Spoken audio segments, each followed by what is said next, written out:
आकाशवाणी गोरखपुर से प्रादेशिक समाचार। नमस्कार। समाचार बुलेटिन के साथ मैं प्रमोद कुमार सिंह। पहले मुख्य समाचार। पूर्व प्रधानमंत्री डॉक्टर मनमोहन सिंह का आज राजकीय सम्मान के साथ किया जाएगा अंतिम संस्कार। नई दिल्ली के कांग्रेस मुख्यालय से निगम बोध घाट तक निकलेगी अंतिम यात्रा। भारत सरकार के आकांक्षात्मक विकास खंड कार्यक्रम में प्रदेश ने किया शानदार प्रदर्शन। नीति आयोग ने भी निरंतर प्रगति और प्रदर्शन को सराहा। मुख्यमंत्री योगी आदित्यनाथ ने टीबी मुक्त भारत के लिए कोविड प्रबंधन मॉडल अपनाने का दिया निर्देश। कहा, क्षय उन्मूलन अभियान को आंदोलन बनाने की जरूरत। और प्रदेश के कई जिलों में आज भी गरज चमक के साथ वर्षा का अनुमान। कल और परसों घने कोहरे की चेतावनी। अब आप पूरे समाचार सुनिए। पूर्व प्रधानमंत्री डॉक्टर मनमोहन सिंह का अंतिम संस्कार आज किया जाएगा।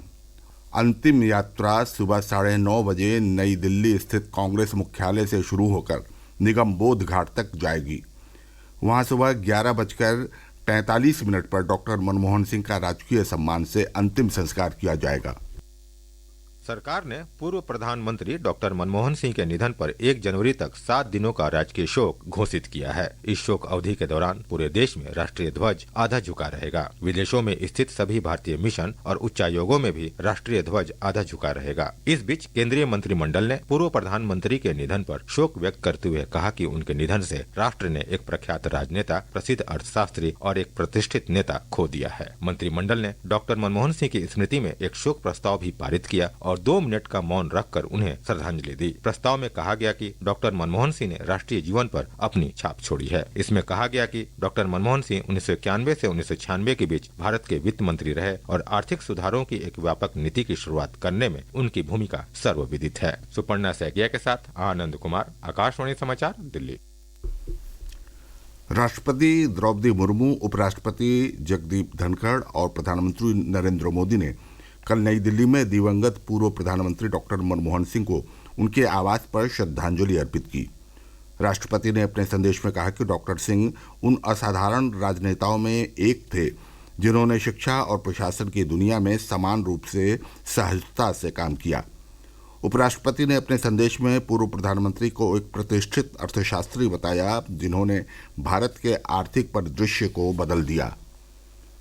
केंद्रीय मंत्री अमित शाह, जेपी नड्डा, राजनाथ सिंह, ज्योतिरादित्य सिंधिया, कांग्रेस की पूर्व अध्यक्ष सोनिया गांधी और लोकसभा में विपक्ष के नेता राहुल गांधी ने भी पूर्व प्रधानमंत्री के निवास पर जाकर उन्हें पुष्पांजलि दी। एक वीडियो संदेश में प्रधानमंत्री श्री मोदी ने कहा कि पूर्व प्रधानमंत्री डॉक्टर मनमोहन सिंह के निधन से पूरा देश दुखी है। उनका जीवन भावी पीढ़ियों के लिए एक उदाहरण है। पूर्व प्रधानमंत्री डॉक्टर मनमोहन सिंह जी के निधन ने हम सभी के हृदय को गहरी पीड़ा पहुंचाई है। उनका जाना एक राष्ट्र के रूप में भी हमारे लिए बहुत बड़ी क्षति है।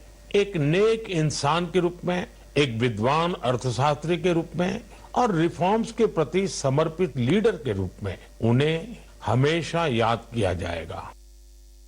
कांग्रेस महासचिव जयराम रमेश ने भी डॉक्टर सिंह के साथ अपनी मधुर यादों का स्मरण किया। राष्ट्रीय स्वयंसेवक संघ ने भी पूर्व प्रधानमंत्री डॉक्टर मनमोहन सिंह के निधन पर अपनी संवेदना व्यक्त की। मुख्यमंत्री योगी आदित्यनाथ ने भी पूर्व प्रधानमंत्री के निधन पर शोक व्यक्त करते हुए श्रद्धांजलि अर्पित की है।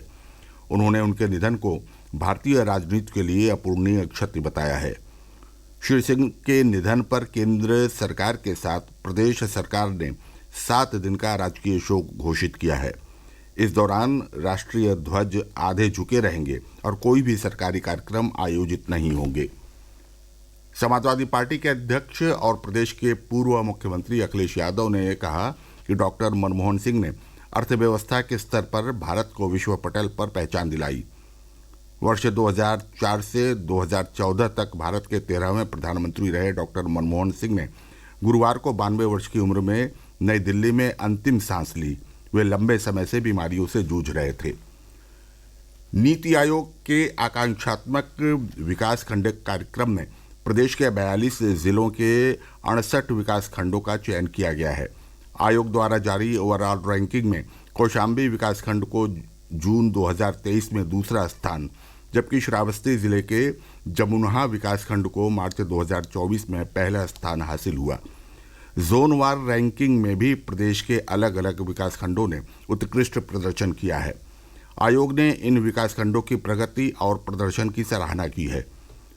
ओवरऑल रैंकिंग में प्रथम स्थान पाने पर 3 करोड़ और दूसरा स्थान पाने पर 2 करोड़ रुपए की प्रोत्साहन राशि देने का प्रावधान है। प्रादेशिक समाचार आप आकाशवाणी गोरखपुर से सुन रहे हैं। ये समाचार बुलेटिन हमारे YouTube channel AIR news Gorakhpur और एक्स हैंडल AIR न्यूज़_GKP पर भी उपलब्ध है। मुख्यमंत्री योगी आदित्यनाथ ने कहा है कि कोविड प्रबंधन को आधार बनाकर ही राष्ट्रीय टीबी उन्मूलन अभियान को आगे बढ़ाया जाए। टीबी मुक्त भारत के संबंध में उन्होंने कल शासन के वरिष्ठ अधिकारियों, सभी जिलाधिकारियों और जिले के अन्य उच्चाधिकारियों के साथ वर्चुअल माध्यम से समीक्षा बैठक की। उन्होंने कहा, जन भागीदारी के माध्यम से क्षय उन्मूलन अभियान को आंदोलन बनाना होगा। मुख्यमंत्री ने निर्देश दिया कि आशा, आंगनबाड़ी और ANM के माध्यम से घर घर टीबी मरीजों की खोज के लिए स्क्रीनिंग कराई जाए। मुख्यमंत्री ने कल ही अपने सरकारी आवास पर राजस्व विभाग के निर्माण कार्यों की भी समीक्षा की। उन्होंने कहा कि कार्य शुरू होने के बाद उसके डिजाइन में किसी भी प्रकार का बदलाव करने के लिए शासन की अनुमति लेना अनिवार्य होगा। उन्होंने गोरखपुर के कलेक्ट्रेट भवन और लखनऊ के राज्य आपदा प्रबंधन प्राधिकरण भवन का निर्माण शीघ्र पूरा कराने का निर्देश दिया। महाकुंभ में आने वाले श्रद्धालुओं को घाट और आश्रमों तक पहुंचने में कहीं भटकना नहीं पड़ेगा। इसके लिए मेला प्रशासन ने विशेष इंतजाम किए हैं। पेश है एक रिपोर्ट। महाकुंभ मेला क्षेत्र में अब तक कुल मिलाकर 400 से अधिक साइनेज लगा दिए गए हैं, जबकि 31 दिसंबर तक सभी 800 साइनेज लगाने का काम पूरा कर लिया जाएगा। PWD विभाग इसकी तैयारियों में जुटा हुआ है। प्रतिदिन 100 साइनेज की स्थापना का लक्ष्य लेकर कार्य किया जा रहा है। PWD ने विभिन्न भाषाओं में यहाँ साइनेज स्थापित किए हैं। इसमें हिंदी और अंग्रेजी भाषाओं के साथ अन्य राज्य की भाषाओं को भी प्रमुखता दी गई है। प्रवीण मिश्र, आकाशवाणी समाचार, कुंभनगर, प्रयागराज। मकर संक्रांति पर गोरखपुर के गोरखनाथ मंदिर परिसर में लगने वाले प्रसिद्ध खिचड़ी मेले की तैयारियां तेज हो गई हैं। मेला परिसर में दुकानें और मनोरंजन के साधन तैयार होने लगे हैं। पेश है हमारे प्रतिनिधि की एक रिपोर्ट। गोरखनाथ मंदिर में मकर संक्रांति महापर्व को लेकर 1 महीने तक लगने वाले खिचड़ी मेले की तैयारी जोरों से चल रही है। मनोरंजन के साधन सहित विभिन्न आइटम तेजी से लगाए जा रहे हैं। कुछ ही दिन पहले प्रदेश के मुख्यमंत्री योगी आदित्यनाथ ने मेले की तैयारी की समीक्षा कर अधिकारियों को आवश्यक दिशा निर्देश दिए थे, जिससे श्रद्धालुओं को किसी भी प्रकार की असुविधा न होने पाए। मेला 1 जनवरी को ड्राई रन के साथ शुरू कर दिया जाएगा। आकाशवाणी समाचार के लिए गिरीश नारायण चौबे, गोरखपुर। मेले में सरकारी स्टॉल भी 1 जनवरी के बाद लगने शुरू हो जाएंगे। प्रदेश के कई जिलों में आज भी गरज चमक के साथ हल्की से लेकर मध्यम वर्षा होने का अनुमान है। मौसम विज्ञान विभाग द्वारा जारी दैनिक मौसम पूर्वानुमान बुलेटिन के अनुसार कल से राज्य में मौसम शुष्क रहेगा। साथ ही अगले 2 दिनों तक अलग अलग स्थानों पर घना कोहरा छाए रहने की चेतावनी भी जारी की गई है। 31 दिसंबर से 2 जनवरी तक देर रात और सुबह के समय हल्के से लेकर मध्यम कोहरे की संभावना जताई गई है। इस बीच पश्चिमी उत्तर प्रदेश के मुजफ्फरनगर, अमरोहा, बागपत समेत कई जिलों में पिछले 24 घंटों के भीतर हुई वर्षा और ठंडी हवा चलने से ठंड बढ़ गई है। आज चित्रकूट, बांदा, कौशाम्बी और फतेहपुर में मध्यम वर्षा की संभावना है। इन जिलों के साथ ही अमेठी, कानपुर, सुल्तानपुर, अयोध्या समेत 40 से अधिक जिलों में भी तेज हवा और गरज चमक के साथ वर्षा की संभावना जताई गई है।